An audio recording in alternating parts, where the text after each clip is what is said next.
here I mentioned, right, to show up here, Google has like 200, again, there's Google and Yahoo, but just Google has 2/3 of market share from what I read, so that's why I'm focusing more on Google. But the principles are pretty much the same. There's like 200 plus parameters that Google is using. Nobody knows. If somebody promises you, I know everything, like I can get you, if anybody tells you I can guarantee you #1 place in Google, he's lying, because nobody knows, like, I mean, out of practice, you can tell what works, what doesn't work, but nobody can say, like, in 2 months, I guarantee you, you're going to be #1 on Google. Some of the main things that Google themselves tells you what you could use to optimize is, #1 is the URL, right?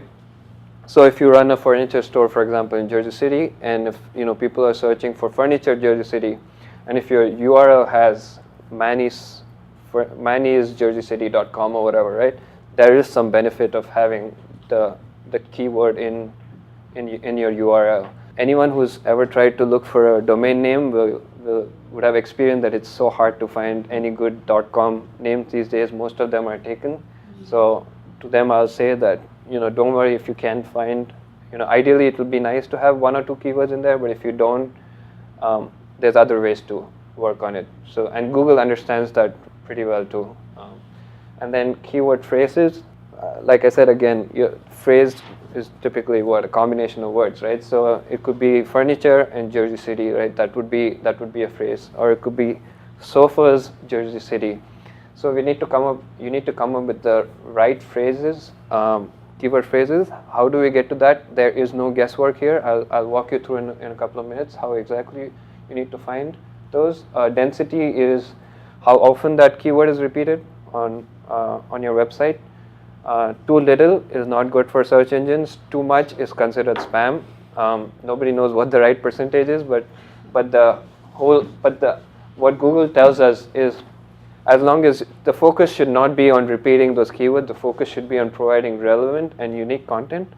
If you're doing that, automatically, it'll generate the right audience. So that example where I gave you, you're sharing links of your, company. So if you have relevant content, then you share it, and other people share it with other people, and so on. Backlinks. One of the things that Google looks at is how popular is your website in other people's websites that are in the same industry or same business or related industry. Right.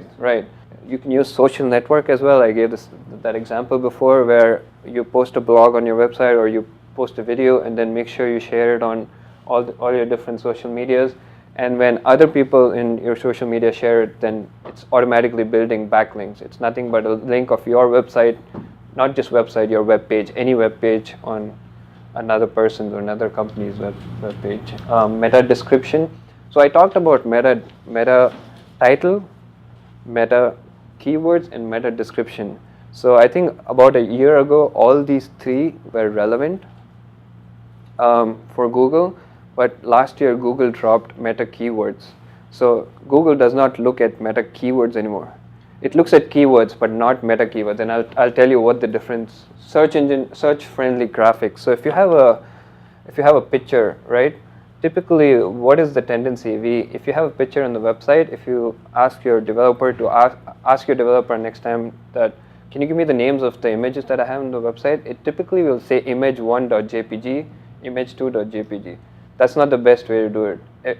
Use that opportunity to write something about the keyword or the industry. So you could, instead of having image1.jpg, you should call it redcouch.jpg or redlovesofa.jpg, something like that. Because Google looks at the names of the images. It's called alt tags. That's what they look at.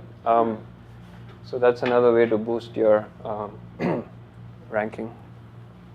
Oh, and while we talk about images, video is getting so popular these days.